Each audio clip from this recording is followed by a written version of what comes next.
What is going on, guys? Grave here. Today I'd like to talk about some changes coming to the Elder Scrolls Online for console players in Update 46. Things like add-ons, which of course I've made a previous video about, and some additional controller customization. Now, of course, I've always played the game on console. I do own it on PC, but everything I've ever uploaded here on the channel has been on console from back in the day when the game was first released. Of course, everything I uploaded here was on PS4. Now I'm playing on the PS5. I've always enjoyed the game on console. I know a lot of you out there do as well. So these are going to be some good changes for console players. First of all, they gave us a few additional notes about the console add-ons. This is the week of June 23rd, shortly after Update 46 on console launches on June the 18th.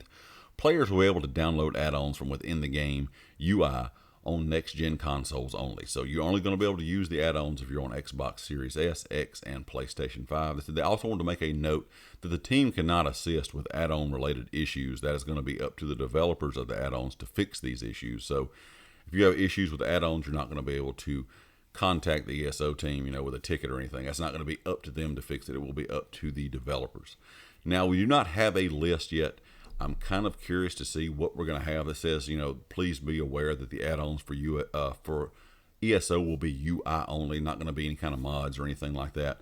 But I'm curious to see what we're going to get. I don't think the first week we're going to have every add-on PC has. I don't think we're ever going to have all of the add-ons PC has here on console.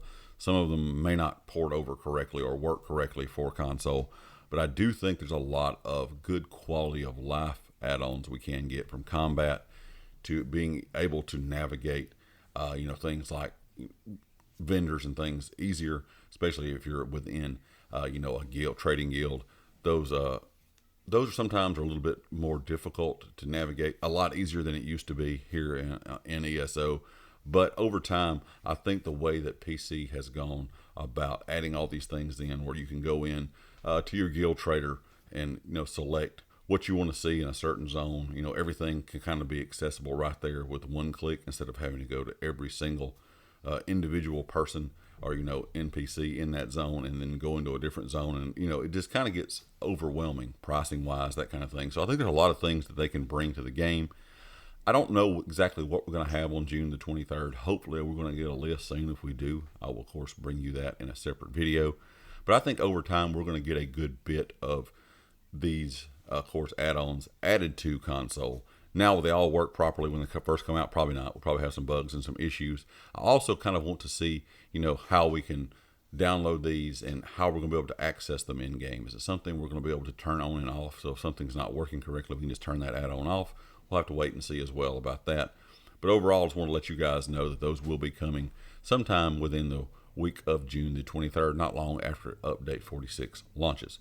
Now, another thing that they're going to be adding in is additional controller customizations. Now, this is something that PC players will be able to use as well, but this is going to be big for controller players on console. They're going to have the option to invert, of course, the X axis for mouse, and of course the same thing on controller. But the biggest thing about this to me is dead zones. We're going to have right stick inner and right stick outer dead zones, same for the left stick.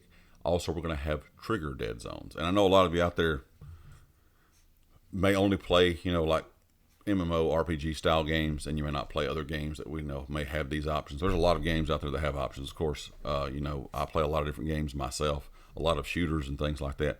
But when it comes to dead zones, these are really handy in making the game feel more responsive.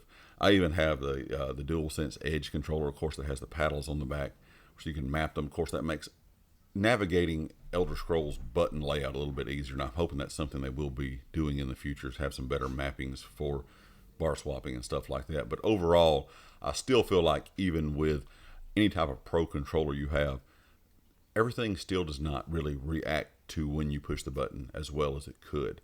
And having the better dead zones will allow you to have better options for registering your input when you either hit that stick, of course, or hit your trigger.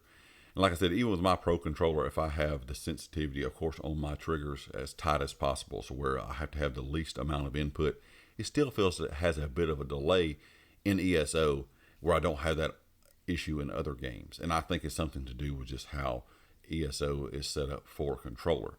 So I'm hoping with these new dead zone options, we will have some ability to have better maximum input or minimum input with our controllers. Also, of course, if you have a controller where the stick may be going out and you're maybe walking when you're not even pushing the stick, a lot of times people have that issue when a controller starts to wear out a little bit. If you don't want to buy a new one, the great thing about having dead zones on your stick is, of course, you can add a higher dead zone. It will take some of that away. You won't have to worry about having to buy a new controller at that point. That will fix that bit of an issue where you're walking or doing something that you're not supposed to be doing if you're not holding on the controller or using it right at that second. So anyway, guys, leave me a comment with your thoughts. Let me know what you think about these add-ons and of course this new additional controller customizations for console. And of course, like I said, you can use those on PC as well if you do play with a controller on PC. I know there's a lot of players out there that do, but these are good things for console. Hopefully going forward, ZOS will continue to add more things to the console version of the game. And of course, leave me a comment with your thoughts. Let me know what you think about all this. If you like the video, hit the like. If you have not subscribed yet, please do so, and I'll catch you next time. Peace.